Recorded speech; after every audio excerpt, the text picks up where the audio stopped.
Buongiorno a tutti amici di Angolo Nerazzurro, bentornati sul canale. Buon sabato, giorno di Bologna-Inter per quello che può contare l'ultima di campionato con la classifica già molto ben delineata. Andiamo però a vedere anche le ultime in casa nerazzurra e parliamo anche di calciomercato. A partire dalla diatriba che si è creata tra l'Inter e Zanetti in particolare e Cesc Fabregas e le ultime collegate al centrocampo, a come l'Inter potrebbe provare il doppio colpo con Curtis Jones e come potrebbe creare il tesoretto per andare a puntare quelli che sono degli obiettivi concreti di questo mercato. Naturalmente, come al solito, vi ricordo un bel like al video e l'iscrizione al canale se volete supportare con 2 semplicissimi click e andiamo subito a vedere le ultime sui quotidiani di oggi partendo dalla Gazzetta dello Sport. Iniziamo proprio dal caso Nico Paz e quindi dal caso Fabregas Zanetti e si legge il titolo della Gazzetta: Fabregas fa muro, il virgolettato l'Inter non ha speranze, Paz resterà al Como oppure tornerà al Real. Sullo stesso tema si esprime il Corriere dello Sport che però spiega anche quello che potrebbe essere il futuro di Nico Paz. Leggiamo infatti: Mu si tiene Paz, Nico rientra alla casa madre, piace a José che non lo molla e Fabregas conferma non andrà all'Inter. Il Corriere dello Sport infatti poi all'interno spiega: l'Inter gelata da Mu, Fabregas conferma a Madrid o da noi, Nico torna al Real e Mourinho non lo lascia più partire. Quindi secondo il Corriere dello Sport il Real riacquisterà Nico Paz per tenerlo in rosa, quindi non per rivenderlo e fare una mostruosa plusvalenza, visto che la recompra è a 10 milioni, la plusvalenza sarebbe importantissima, il cartellino potrebbe costare anche sui 60-70 milioni. Su Nico Paz e su Fabregas scrive anche Tutto Sport, si legge infatti: Paz, caso Como Inter, Fabregas contro Zanetti. Il tecnico dei Lariani ha mancato di rispetto, Nico tornerà al Real o resterà con noi, di sicuro non giocherà in nerazzurro, dopo le foto e le parole del vicepresidente dei campioni d'Italia. Partiamo proprio dalle parole di Cesc Fabregas e da cosa è scaturita insomma questa diatriba mediatica. Martedì c'erano state le parole di Zanetti che insomma non ha mai nascosto l'interesse per Nico Paz. L'Inter ha avuto interesse, ha cercato un corteggiamento anche nei mesi scorsi. Le parole di Zanetti sono state: adoro Nico Paz, il modo in cui gioca e come persona. Nico è sulla buona strada per diventare un grande giocatore. Da quello che so, ha spiegato Zanetti, tornerà al Real Madrid ma non si perde mai la speranza di vederlo con la maglia dell'Inter. A queste parole ha risposto Fabregas e gli viene chiesto delle frasi su Nico. Fabregas dice: mi dispiace, Zanetti è stata una persona molto importante del mondo del calcio, ha fatto una carriera incredibile e conosce bene le dinamiche.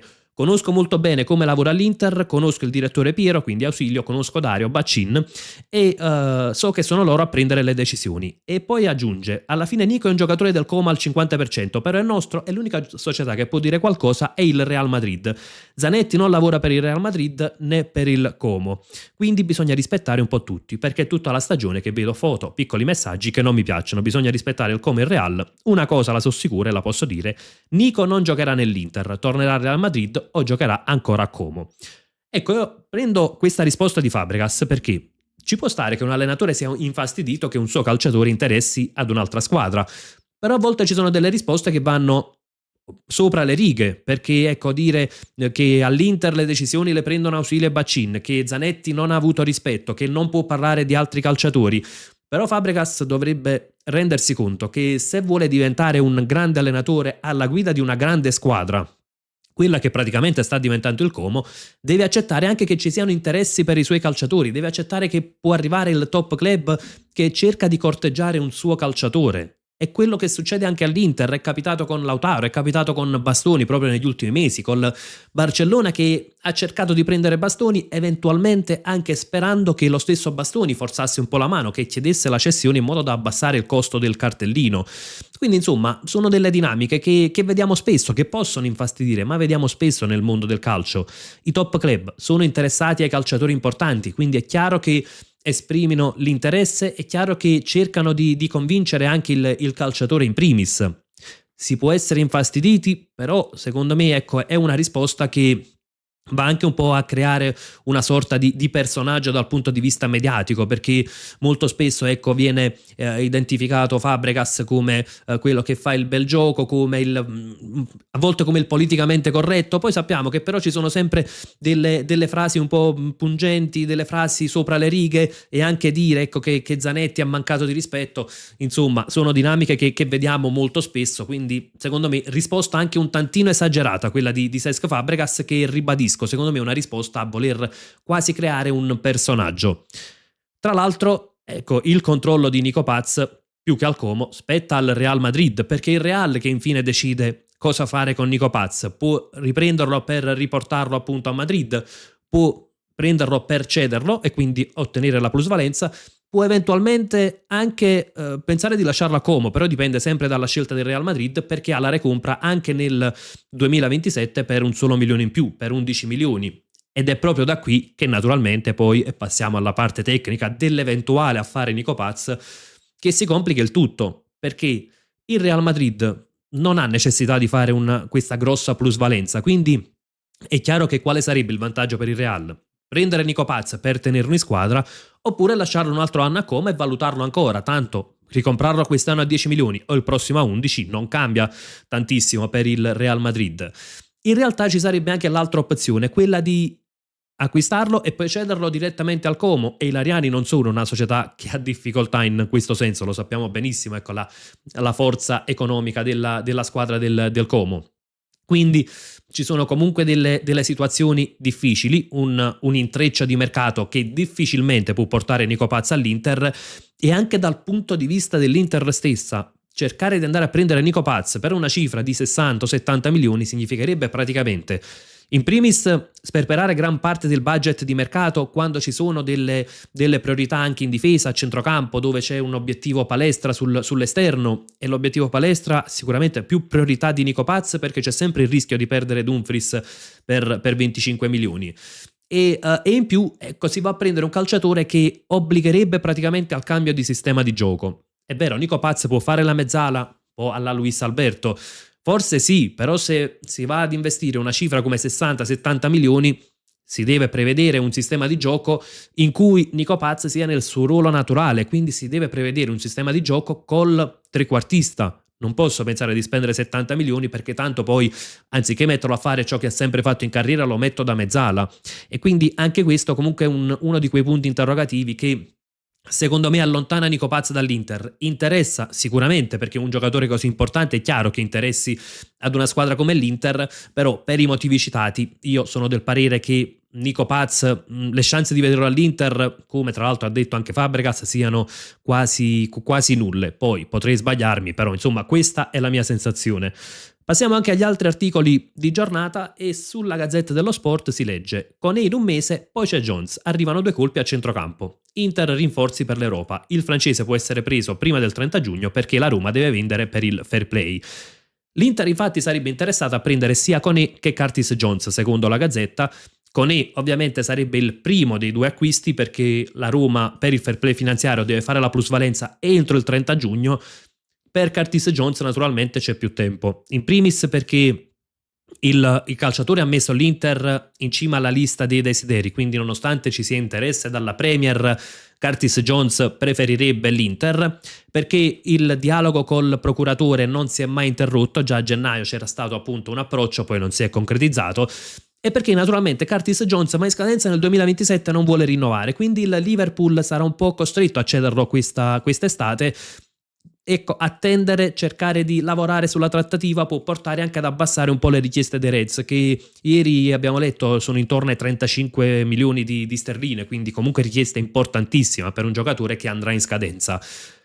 Il punto è che acquistare entrambi comunque andrebbe a comportare un costo molto importante per l'Inter, e non so se l'Inter ha effettivamente necessità di prendere entrambi, perché comunque il centrocampo quantitativamente è completo, poi è giusto aggiungere magari qualità, è giusto magari eventualmente decidere anche di aggiungere una caratteristica diversa come quella di Manu Koné, però prendere entrambi, ecco, fare degli investimenti così corposi e uno dei due finirebbe per essere la riserva, perché non penso che l'Inter nell'11 ideale vada a rinunciare a Çalhanoğlu o a Barella, e così come ecco per esempio Sušić e Zielinski troveranno il loro spazio, non so all'Inter quanto serva fare due investimenti così importanti a centrocampo.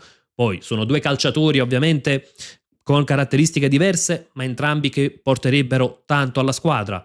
Non mi dispiacerebbe di certo, però è lo stesso discorso che facevamo con Nico Paz, ci sono altre priorità di mercato, non è l'unica al centrocampo, quindi magari prendere un centrocampista poi dirottare investimenti negli altri ruoli. Naturalmente il punto è, io come detto ieri, 50 milioni che chiede la Roma per Koné secondo me sono una cifra esagerata. Si è parlato di inserire delle contropartite, c'è la possibilità di inserire Frattesi o di inserire Carlos Augusto. Il punto però è che l'Inter dovrebbe prima chiudere per Koné, poi la Roma acquisterebbe ecco, eventualmente Frattesi o Carlos Augusto, perché la Roma con Koné deve fare la plusvalenza entro il 30 giugno. C'è l'altro aspetto. Se la cifra complessiva di Koné è comunque di 50 milioni, per me è una cifra esagerata. A quel punto o viene valutato qualcosa in più il calciatore che l'Inter dà alla Roma, che non darei Carlos Augusto per la sua duttilità, eventualmente Frattesi, oppure torniamo sempre allo stesso punto. Se si valuta Koné 50 milioni e Frattesi 25, insomma, secondo me siamo un tantino strapagando ecco Koné, soprattutto perché nell'ultimo anno io mi aspettavo un salto di qualità dal punto di vista tecnico che non c'è stato. Arriviamo però al punto come l'Inter potrebbe permettersi il doppio colpo e praticamente lo spiega il Corriere dello Sport, perché si legge il tris che porta il tesoretto da 90. Sono i milioni che possono arrivare dalle cessioni di Frattesi a Luis Enrique più Stankovic Junior riscattato e rivenduto, e sono risorse da aggiungere 45 di OH3.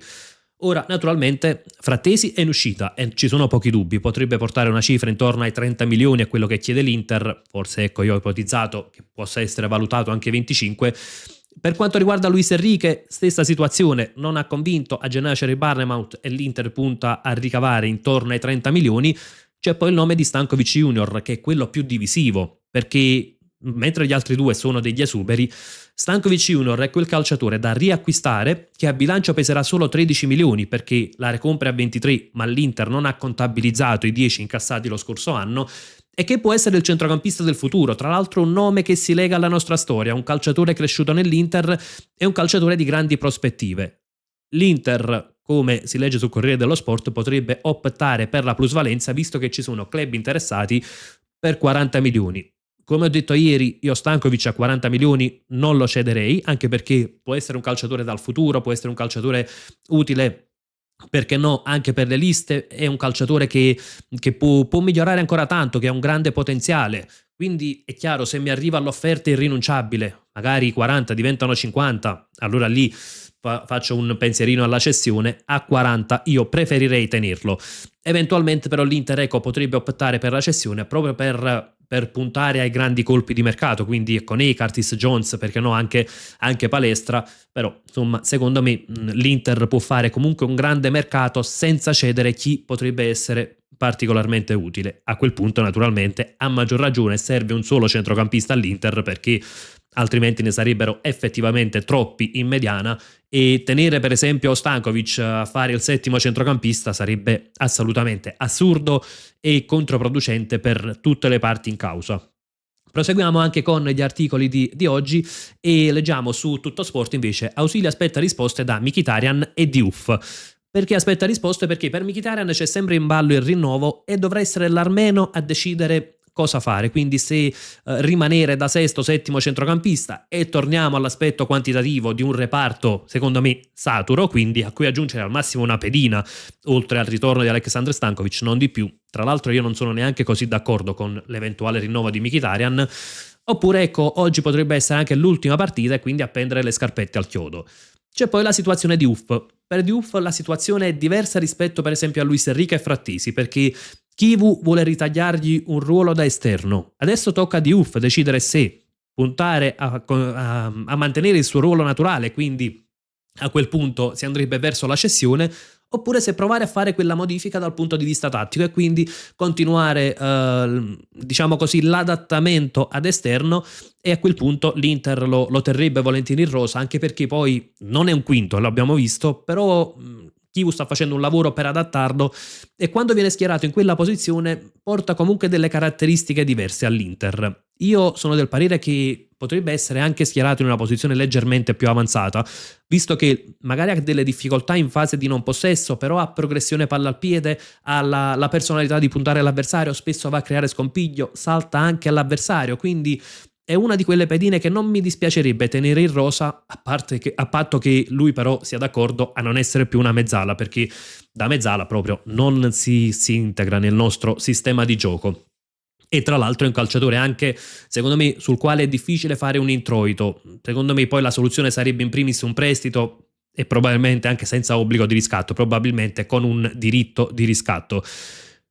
Passiamo anche agli altri articoli, c'è ecco appunto la Gazzetta dello Sport riporta Di Marco MVP del campionato, applausi a Svilar, Palestra e Paz. L'Inter è stata pluripremiata perché praticamente c'è Di Marco che è stato il miglior giocatore, Lautaro il miglior attaccante e Chivu il miglior allenatore, quindi è stata una ovviamente sembrava praticamente scontato per la stagione che ha fatto, però è una gran bella rivincita per come si parlava di Chivu ad inizio anno, quando in primis eravamo noi interisti ad avere qualche perplessità, perché è chiaro era un allenatore senza esperienza e arrivava in una situazione comunque non semplice, però ci sono state parole pesanti, qualcuno lo aveva definito uno stagista, qualcuno quasi ecco, già parlava di successori.